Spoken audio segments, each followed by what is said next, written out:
Hello everyone, in this video I will show you how to fix color change after software update on Realme 16 Pro.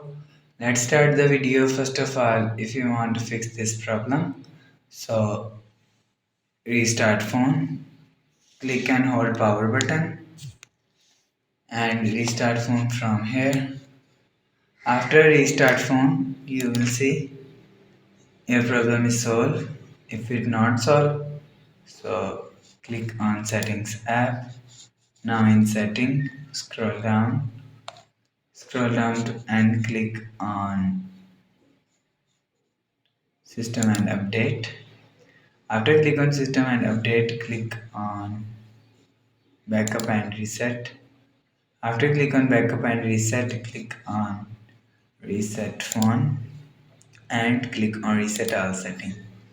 After click on reset all setting, enter your phone pin and click on reset. So it just reset all setting. It's not clean and remove your phone memory and data. After the process, go back to home screen. You will see your problem is solved.